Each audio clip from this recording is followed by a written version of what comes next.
Welcome back to Small Caps, ladies and gentlemen. My name is Kerry Stevenson. Today, sit back, got a great story for you. New World Resources, ASX code is NWC.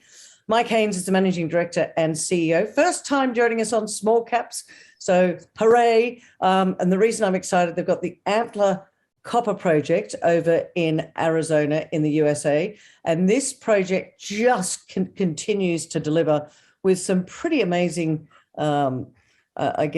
copper results that they're getting, and they've just done a scoping study, which we'll talk about. But I want Mike to tell us why he's so excited about what he's doing over there at the Antler deposit. Mike, great to see you. Welcome to Small Caps. Great to be here. Thanks very much for having me, Kerry. Well, you and I, first time that we've introduced New World Resources to the Small Caps community. So let's start off with a brief overview on who you are. I've given them a brief overview, but you're much better placed to tell them how excited you are about it. Yeah, thanks, Kerry. Look, I'm a geologist and geophysicist by training. I've been working in the US for the best part of the last 20 years, working on project acquisition, project finance, and deliberately 3 years ago, we deliberately took a position where we wanted to secure a high-grade copper deposit that we saw. Copper price at the time was at relatively low levels, but we thought the outlook for the copper price being an integral part of the electrical revolution that we're seeing, then we wanted to find an asset that was high grade that could be taken to production in the near term. And we've got that with Antler. And to be perfectly honest, every step along the way for the last 2.5 years since we've secured Antler, things have got better and better and better. And the project has exceeded our expectations and continues to exceed our expectations. So how did you acquire the Antler deposit? Because I've been doing some research on this, Mike, and I've been looking at what you're doing. We'll go and talk about the scoping study in a minute. But what I want to know is, how did you get your hands on something which it looks like it's really starting to deliver some high-grade copper results for you? Kerry, as I said, I'm probably one of the earlier movers in the US. I think the last 2, 3, 4 years, we've seen more and more Australian companies move to the US and acquire projects there. But because I've been doing almost all of my business there since 2005, then I've got a pretty extensive network of people. And indeed, I still vividly remember the day I was down in New Mexico at the time, because we do have another VMS deposit down in New Mexico. And one day I got a call from a colleague who works in New York. And he said, "Mike, we've just done a deal on a copper project in Arizona. Would you be interested in having a look?" And I'm always interested. I love looking at new projects, and I always say yes, because if you say no, then you'll never get another look in. Yep. And so I said yes. And that's when things really started coming to fruition, where the Antler project, just when we started doing due diligence on it, just the historical information on it just far exceeded the information that was in the public domain. So historically, what has been done? Has it been mined before? How much has been mined? Give us a little bit of background to it. It was discovered in the late 1800s, and there would have been very, very small scale mining back then. Really, the significant production took place between 1916 and 1970. And through that period, which is best part of 50 years, but through that period, only 70,000 metric tons of ore were mined. So it wasn't a lot of ore, but really what got us interested was that the grade of the ore was over 2.5% or almost 2.5% copper, very high grade zinc as well, which combined relates to about a bit over 5% copper equivalent. And so it was very high grade historic mineralisation, and that's the immediate attraction. But it was more the fact that in 1975, so 5 years after the last phase of mining, then in 1975, some very broad space drilling was done from surface, and that drilling intersected mineralisation down 550 metres below surface, which was very similar to the mineralisation at surface. It was very high grade, but that last phase of exploration that was done just illustrated to us that what was mined previously was just part of a much bigger system. Why did no one else get that? Because 1975 to when did you get your hands on it? March 2020, wasn't it? Correct. Yep. Why did no one else have a look at it before then? I mean, good on you, Mike. I'm glad you've got it, but why? Because it's very strong grades, and we will get into the grades in greater detail. But why did nobody else pick it up along the way? I think this is one of the complexities with the US, where all of the information that was compiled previously on the deposit, it doesn't make its way to a central repository. So there's not a federal government agency that compiles all this. And indeed, in this case, it's privately owned land. So the mineral rights are privately owned, the surface rights are privately owned. So there is no obligation upon the owner of that private land to publish any of those historic results. And indeed, the company that continued to own the deposit up until we exercised our option about 6 months ago was a company called Standard Metals Corp. And that was the company that last mined the deposit in 1970. So they have continued to own the surface, but they're basically a dormant company. They've been sitting there. Unfortunately, the son of the former managing director of Standard Metals Corp has continued to pay his annual taxes. So he's maintained the rights to this land, but he hasn't had the technical understanding of what the potential of the deposit is. And because none of this information has made its way into the public domain prior to our involvement, then other companies couldn't really look at it and say, oh, this is a lot better than it appears. That the very small amount of information in the public domain doesn't fairly reflect the huge potential of this project. So in doing the deal, do you now own 100% of the project? Does Standard Metals have any ownership in acquiring the project? Have they got any involvement going forward? No, so Standard Metals Corp has been bought out entirely. So Standard Metals Corp no longer has any rights, but there was the person in New York who called me back 2.5 years ago. Then he and some of his colleagues do retain a 10% net proceeds interest, so essentially a royalty. Okay. But we have the right to buy that out for $10 million. And indeed, as part of our assessment, then we anticipate that we will buy that out in a couple of years' time for, in fact, it'll be $11.2 million, but we will buy that out in entirety, in which case there will be no royalties, there'll be no state royalties, there'll be no federal royalties. And if we buy out this other interest, then we will own 100% outright. No other royalties payable. All right. And that's a good position to be in. And well, congratulations. Talk to us about what you've done between March 2020, and I'm talking to you now in July 22. How much work have you done? And, you know, Mike, we spoke off camera and you were pretty darn excited. You've been around for a while and you said this is probably one of the best projects that you've ever been involved in. No, I didn't say probably. I said the best, Kerry. Yeah. Oh, me bad, ladies and gentlemen, me bad. It's the best project he's been involved with. All right. And I have been involved in a lot of projects, but this every step along the way, this project has got better and better. And I'll go back to March 2020 when we first secured this project. And to be perfectly honest, it was a really difficult decision about whether we should commence drilling in March 2020, because it was just as the world was caving in with COVID. Of course. We'd just raised, so copper was out of favour. We'd just raised $1.5 million to undertake our first drilling program here at Antler. And then COVID broke. I was actually booked on a flight and meant to be over there, and Scott Morrison shut down the borders, and so I couldn't go over there. And if I couldn't travel there, then I couldn't really force our team in the US to go to site. But fortunately, they all assessed the opportunity, and the drillers in particular, they said, well, if we don't go drilling, then we're going to be unemployed. We want to work. Okay. And then our technical staff said, well, the best place for us to be at present if we're going to catch COVID is out in remote Arizona, because we're not going to get COVID out there. So fortunately, the team said, yep, let's get on with this. So we started drilling with one rig, and we have not stopped. So since March 2020, we have consistently drilled for the last 2.5 years. And We've consistently drilled initially with 1 rig, then 2 rigs, then 3 rigs, and we continue for the last 8 months. We've continued to have 3 rigs drilling 24 hours a day, 7 days a week. Wow. Okay. 24 hours a day, 7 days a week. That's a lot of drilling and a lot of information. Are you up to date with the information? Because the assay labs have been a little bit backed up over time. How are you doing with getting the information back?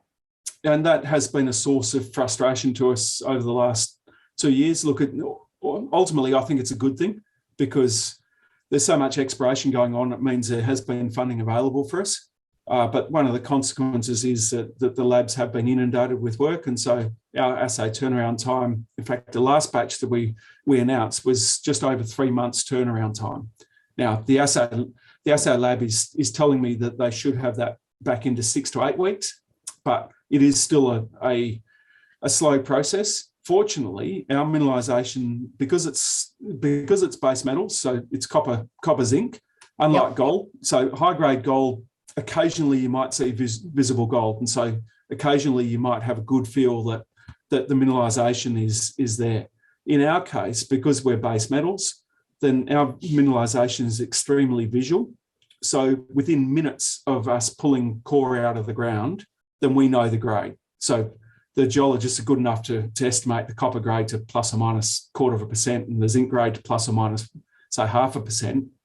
So the slow turnaround time isn't really impacting our day-to-day operations and our decision-making process. But where it does start getting difficult is when we want to do a resource update, which we currently do. And we've got assays pending for a lot of deep holes. And we need those assays from the deep holes to integrate with a resource update so that we can have a meaningful update. We could do a resource update right now, but we know we've got assay results pending for a lot of good extensional holes. So what's the point of doing it now? We need to wait for those assays so that we have as good a resource when we update it as we practically can. When are you expecting the mineral resource update to happen? So we've kicked off a pre-feasibility study. Okay. So we announced the results for our scoping study this morning, and that's immediately rolled into a pre-feasibility study so we can continue to de-risk the project. And as part of the pre-feasibility, then we will do a resource update and we will base a new mine design on that new resource. So the resource update will happen in the next couple of months. As I say, we have assays pending for a lot of deep drilling, and visually then we've hit mineralisation in that deep drilling. So we want to incorporate those holes into an updated resource. And so when we do the next round of mine design work, we're working on the best possible information. So we are looking at a couple of months at least before we have those assays and we integrate them into a resource update. But we're targeting later this quarter. Oh, okay. All right. Excuse me. It's not a COVID cough. The scoping study, talk to us about the scoping study. What's that showing you? Because I want to get a sort of an understanding of what the scoping study is. It a 5-year mine life, 10-year? What are you looking at? So really, we're working on a two-pronged approach here. We're extremely confident that we can develop an economically viable deposit here. So to do that, we need to understand where our surface infrastructure is going to be. Yep. And utilise that information to apply for mine permits. And so deliberately 8 months ago when we declared our maiden resource, then we've utilised that to do a mine design and to understand what size the processing plant will be and where that processing plant will be located. So we've now completed that phase of work. We need to wrap a little bit more environmental and some social impact data around the technical aspects of the mine development, and we can use that to apply for mine permits. But that study is simply a base case for us. So it's a base case on the resource that we declared 8 months ago, and we've continued to drill and we've continued to expand the resource. So we are concurrently going through mine permitting with that scoping study that we've completed just now. But while we do that, we will expand the resource and make the either the mine life longer or slightly expand the scale of the operations. And so we've contemplated a 1 million tonne per annum processing plant. Yep. But in practice, we've actually designed a 1.2 million tonne per annum processing plant. So we will be able to upsize our production profile by 20% on the information that we've incorporated into this study, should the project in 2 years' time when we build it justify that. Mike, just go back a step if you could. Arizona, where the Antler deposit is, because you're talking about a processing plant. What sort of infrastructure have you got around there? Because in just talking to you, you've acquired the project in March 2020. You've got on the ground, you've got 1 drill, 2 drills, 3 drill rigs, 24/7. That's a lot of drilling going on. But I want to have a visual, as our audience will, about what it's like in Arizona, where the deposit is, and you're talking about a processing plant, how difficult that is, and what sort of infrastructure you've got around you. Okay, probably the first thing to visualize in Arizona, it's the Arizona desert. So there's some spectacular cacti out there. It's about all you see out there. There's no trees, it's just cactus. And it is a great place to be building a mining operation because it is so arid out there. It's sparsely populated. So where we are, we're 15 kilometres away from the nearest town. Okay. And between us and the nearest town, when we drive down an existing road, we see 9 dwellings along that road. So it's really, really sparsely populated. But when we get to that town, the town of Yucca, there's an interstate highway that goes there. Right. There's transcontinental rail that goes there. So the infrastructure is fantastic because we're only 15 k's away from getting our concentrate onto rail. And there's mains power to within 700 metres of where we want to put the portal to the decline. So the infrastructure is great, but the fact that it's sparsely populated means that developing a mine is going to be relatively easy. What's more, Arizona itself produces 70% of the US's copper. So does it really? Wow. Arizona is a pro-mining state and it's a pro-copper mining state, and there's a skilled workforce that comes with that. So we are in a really good place to be building a new mine. Well, you talk about building a new mine, but I guess there's still a lot to go before you get to that point. Talk to us about the drilling and talk to us about the sort of grades that you're finding. Is it from surface or is it quite deep? Because you mentioned one of the deeper holes before. Talk to us about the grade, the depths, and what sort of drilling you've been doing. So geologically, this deposit's what's called a VMS. It's probably a lot of the Australian audience would be familiar with Sandfire Resources and their De Grassa deposit. So It is an identical type of geological deposit to De Grassa.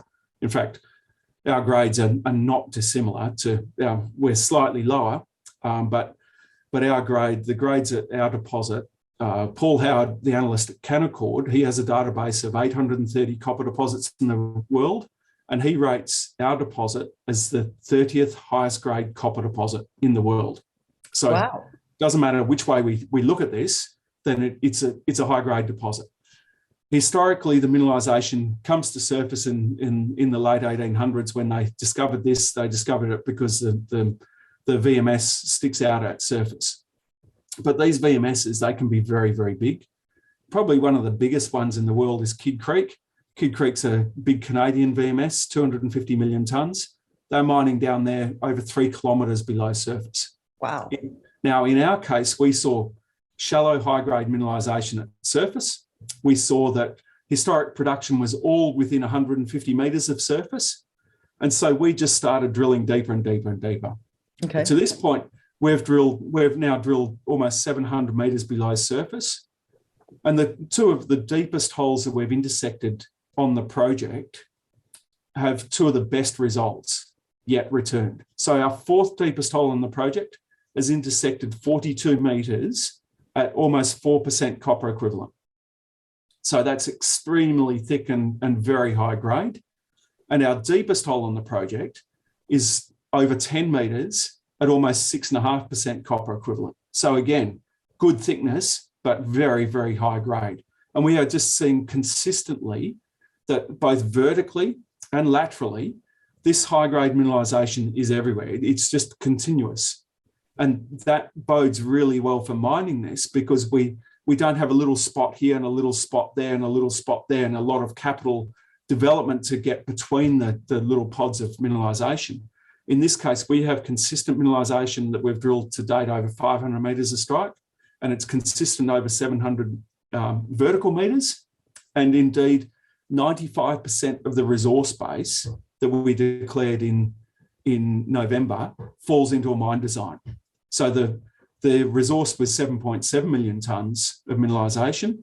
7.3 million tonnes of that is mineable under the mine design. So that is a very, very high conversion, and that just speaks for the grade, and it speaks for the continuity of the mineralisation. And is this an open pit mine? Are you looking at open pit and underground, or just open pit? If it's from surface and it's high grade, what are you looking at there? We have assessed the merits of a starter open pit. Then these days, permitting an open pit, it has much, much bigger visual impact. It has much bigger environmental impact. It has much bigger social impact. And we see that we have a streamlined opportunity to circumvent a lot of that, the negative impacts of an open pit by going underground only. So, okay. So right. we have committed to develop this deposit by underground only, and that will help minimise surface impact. It will help minimise the impact on the surrounding communities, and it really doesn't make too much difference to the cash flow of the project, because ultimately we have so much deep mineralisation that we want to mine from underground anyway, that it won't make too much difference whether we have a small starter open pit or not. I can't believe how quick the time is going. I just got myself overexcited. Mike, what are you going to be doing for the rest of the year? I'm talking to you at the beginning of the financial year 2022, that is July. What are the plans for the next, say, 6 months? Although I think I'm going to have to get you back and chat to me in a few months' time, because lots of news flow coming out. But what's the plan for this rest of this year? Okay, we'll keep drilling. We'll keep drilling. We haven't stopped since March 2020, so we're going to keep on drilling. And with that, we'll make the resource bigger and bigger. And to put value of additional resources in perspective, the scoping study that we've put out today, we're contemplating a production profile of 1 million tonnes per annum for an initial mine life of almost 10 years. And the economic metrics on that indicate that 1 million tonnes each year of production generates almost 200 million Australian dollars of free cash after capital, after operating costs. After CapEx and OpEx. Correct. So if we can add another 1 million tonnes and we add another 200 million free cash to the project, if we can add 5 million tonnes, we add another $1 billion of free cash to the project. In fact, we'll probably add more than that because we'll get some economies of scale as we get bigger and bigger. So the value for finding more tonnes is compelling.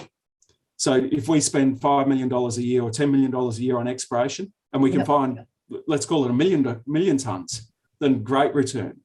But our target is to take this, so we're currently at 7.7 million tonnes. At the end of this calendar year, our publicly stated exploration target is to take this to 10 to 12 million tonne resource.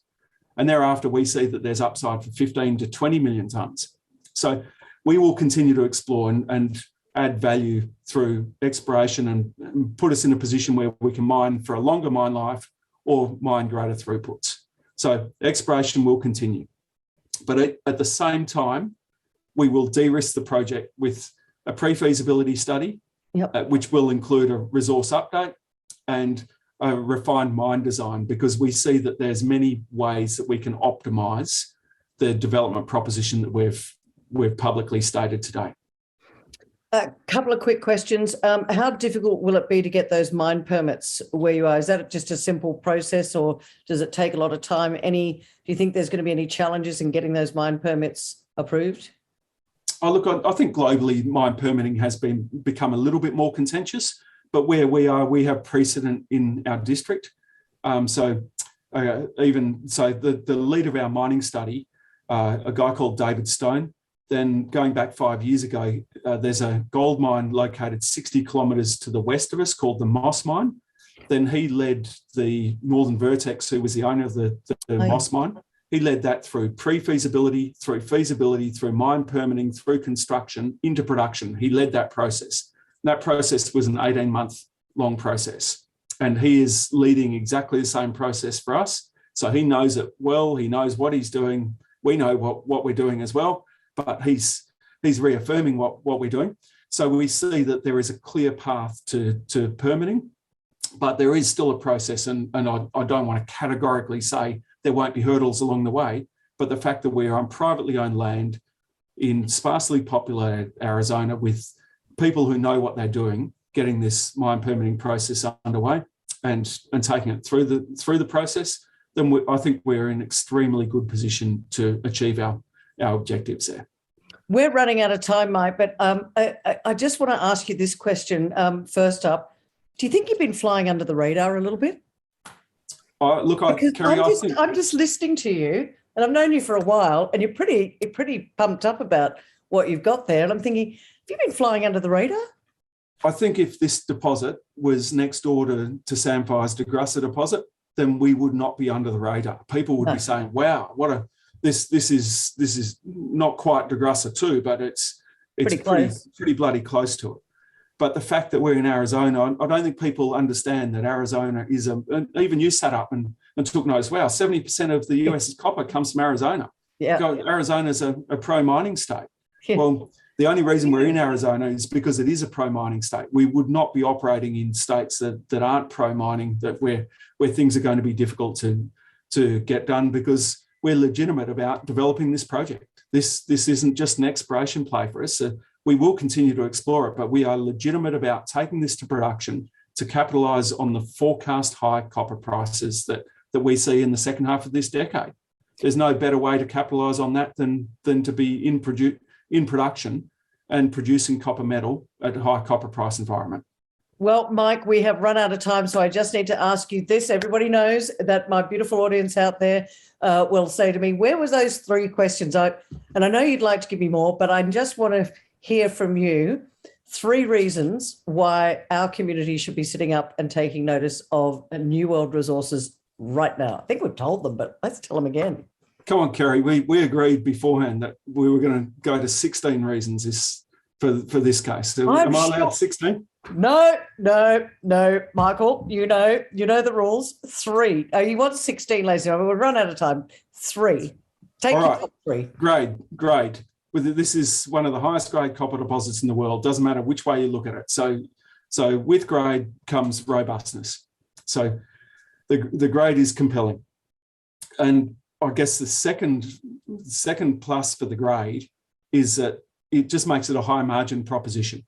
So it makes it robust during low commodity price cycles, but it makes it a very, very high margin development proposition when we come to production in high commodity price cycles. And then I'd close it with, as we discussed earlier, this is the best project that I've worked on in my career. So I've worked on a lot of projects. In my first year out of university, I worked in every state except Tasmania.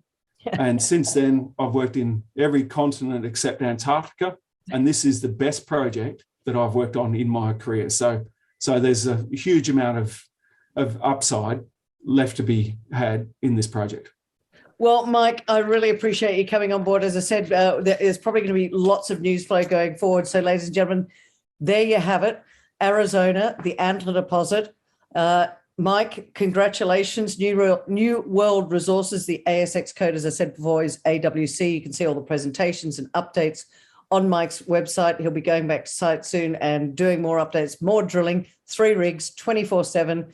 And as Mike said, this is the best project that he's worked on in his career. So watch this space for the updates. Mike Haynes, New World Resources, thanks for joining me on Small Caps today. Great to be with you. Thanks very much, Kerry.